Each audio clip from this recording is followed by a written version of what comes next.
दोस्तों, स्वागत है आप सभी का हमारे नीलकंठेश्वर महादेव चैनल पर। दोस्तों, अभी तक आप लोगों ने रुद्र संहिता पंचम युद्ध खंड के अध्याय 9 और 10 का श्रवण किया।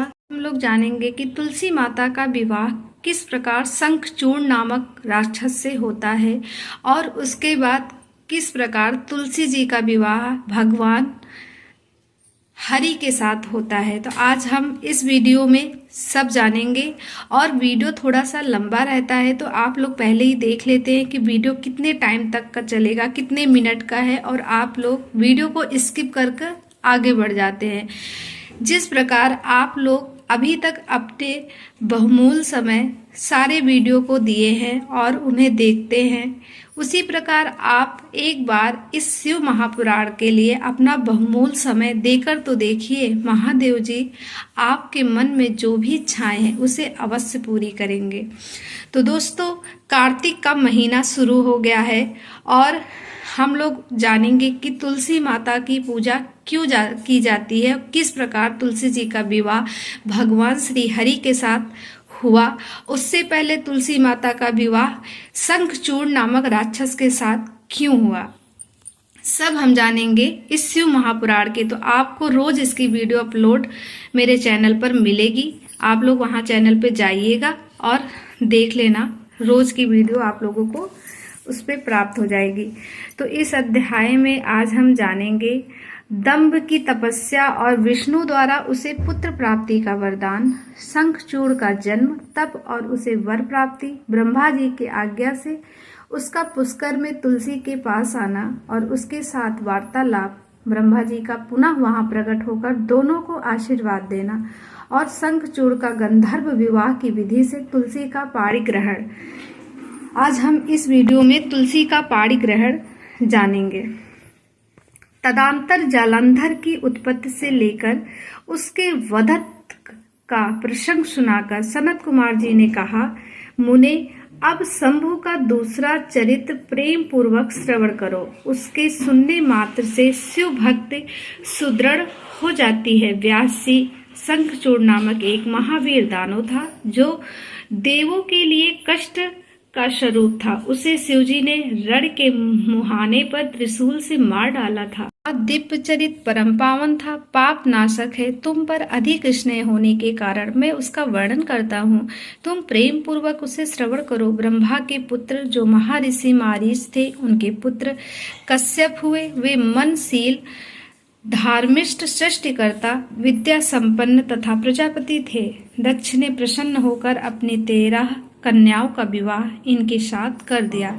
उनकी संतानों का इतना अधिक विस्तार हुआ कि उसका वर्णन करना कठिन है। उन कश्यप पत्नियों में एक का नाम दनु था। वह श्रेष्ठ, सुंदरी तथा महारूपवती थी। उस साध्वी का सौभाग्य बढ़ा हुआ था। मुने, उस दनु के बहुत से महाबली पुत्र उत्पन्न हुए। विस्तार भय से उनके नाम ही गिनाए जा रहे हैं। उनमें एक का नाम विप्रचित था जो महान बल पराक्रम से संपन्न था। उसका पुत्र दंभ हुआ जो जितेंद्रिय, धार्मिक तथा विष्णु भक्त था। जब उसके कोई पुत्र नहीं हुआ तब उस वीर को चिंता प्राप्त हो गई। उसने शुक्राचार्य को गुरु बनाकर उनसे श्री कृष्ण मंत्र प्राप्त किया और पुष्कर में जाकर घोर तप करना आरंभ किया। वहां सुदृढ़ आसन लगाकर कृष्ण मंत्र का जप करते हुए उसके 1 लाख वर्ष बीत गए। तब उस तपस्वी के मस्तक से एक ज्वलायमान तेज निकलकर सर्वत्र व्याप्त हो गया। वह तेज इतना दुस्साह था कि उससे संपूर्ण देवता, मुनि तथा मनु संतप्त हो उठे।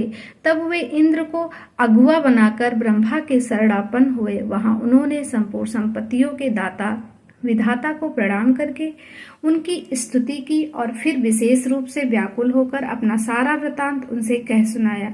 उनकी बात सुनकर ब्रह्मा भी उन्हें साथ लेकर वह सारा वृतांत विष्णु को सुनाने के लिए वैकुंठ को चले गए। वहां पहुंचकर सब लोगों ने त्रिलोकी के अधीश्वर तथा रक्षक परमात्मा विष्णु को विनीत भाव से प्रणाम किया और फिर हाथ जोड़कर उनकी स्तुति करने लगे। देवता बोले, देव देव हमें पता नहीं कि यहाँ कौन सा कारण उत्पन्न हो गया है। हम किसके तेज से संतप्त हो उठे हैं, या आप ही बतलाइए। दीन बंधु, आपने दुख रक्षक तो आप ही हैं, अतः शरणदाता रमानाथ हम शरणागतों की रक्षा कीजिए, रक्षा कीजिए। सनत कुमार जी कहते हैं, मुने ब्रह्मा आदि देवताओं के वचन को सुनकर शरणागत वत्सल भगवान विष्णु मुस्कुराए और प्रेम पूर्वक बोले। विष्णु ने कहा, अमरो शांत रहो, घबराओ मत, भयभीत न हो, कोई उलट पलट नहीं होगा, क्योंकि अभी प्रलय का समय नहीं आया। यह तेज तो दंभ नामक दानव का है, जो मेरा भक्त है और पुत्र की कामना से तप कर रहा है। मैं उसे वरदान देकर शांत कर दूंगा। सनत कुमार जी, मुने भगवान विष्णु के यूं कहने पर ब्रह्मा आदि देवताओं की व्याग्रता जाती रही। वे सभी धैर्य धारण करके अपने अपने धाम को लौट गए। इधर भगवान अच्युत भी वर प्रदान करने के लिए पुष्कर को चल पड़े। जहां वह दंभ नामक दानव तप कर रहा था, वहां पहुंचकर श्रीहरि ने अपने मंत्र का जप करने वाले भक्त दंभ को सांत्वना देते हुए मधुर वाणी में कहा, वर मांग। तब विष्णु का उपर्युक्त वचन सुनकर और उन्हें आगे उपस्थित देखकर दंभ बड़ी भक्ति के साथ उनके चरणों में लोटपोट हो गया और बारंबार स्तुति करते हुए बोला। दंभ ने कहा, देवादिदेव कमल नयन, आपको नमस्कार है। रमानाथ, मुझ पर कृपा कीजिए। त्रिलोकेश, मुझे एक ऐसा वीर पुत्र दीजिए जो आपका भक्त तथा महान बल पराक्रम से संपन्न हो।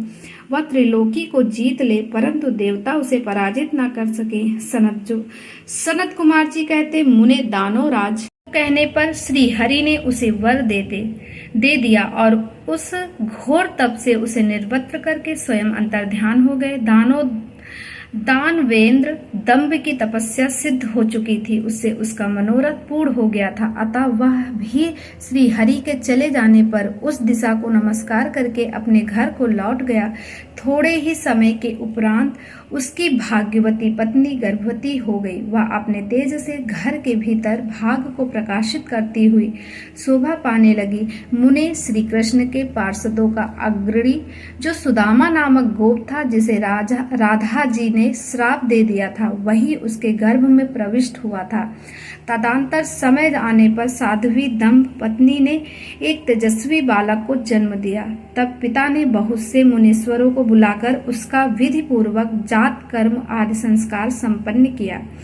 द्विजोत्तम उस पुत्र के उत्पन्न होने पर बहुत बड़ा उत्सव मनाया गया। फिर शुभ दिन आने पर पिता ने उस बालक का शंखचूड़ ऐसा नामकरण किया। वह अपने पिता के घर में शुक्ल पक्ष के चंद्रमा की भांति बढ़ने लगा। वह अत्यंत तेजस्वी था, अतः उसे बचपन में ही सारी विद्याएं सीख ली। वह नित्य बाल क्रीड़ा करके अपने माता पिता का हर्ष बढ़ाने लगा और अपने समस्त कुटुंबियों को तो वह विशेष रूप से प्रेम भाजन हो गया। तदंतर जब शंखचूड़ बड़ा हुआ, तब वह जैगीवस्य मुनि के उपदेश से पुष्कर में जाकर ब्रह्मा जी को प्रसन्न करने के लिए भक्ति पूर्वक तपस्या करने लगा। उस समय एकाग्रमन हो अपनी इंद्रियों का काबू में करके गुरु पार्षिष्ट ब्रह्म विद्या का जप करता रहा। यो पुष्कर में तपस्या करते हुए दानवराज देने के लिए लोक गुरु एवं ऐश्वर्यशाली ब्रह्मा शीघ्र ही वहां पधारे और उस दावेंद्र से बोले, वर मांग। ब्रह्मा जी को देखकर उसने अत्यंत नम्रता से उन्हें अभिवादन किया और फिर उत्तम वाणी से उनकी स्तुति की। तत्पश्चात उसने ब्रह्मा से वर मांगते हुए कहा, भगवान, मैं देवताओं के लिए अजय हो जाऊं। तब ब्रह्मा जी परम प्रसन्न होकर बोले, तथास्तु, ऐसा ही होगा। फिर उन्होंने शंखचूड़ को वह दिव्य श्री कृष्ण कवच प्रदान किया, जो जगत के संपूर्ण मंगलों का भी मंगल और सर्वत्र विजय प्रदान करने वाला है। तो दोस्तों, यहीं पर ये पहला पार्ट समाप्त हुआ। इसके आगे की कथा का श्रवण आप लोग दूसरे पार्ट में करना। तब तक के लिए हर हर महादेव। हम मिलते हैं इसी वीडियो के अन्य पार्ट दूसरे के साथ। तब तक के लिए जय महादेव। अगर ये वीडियो आप लोगों के लिए थोड़ा सा भी अच्छा लगा हो तो कमेंट बॉक्स में हर हर महादेव जरूर लिखना।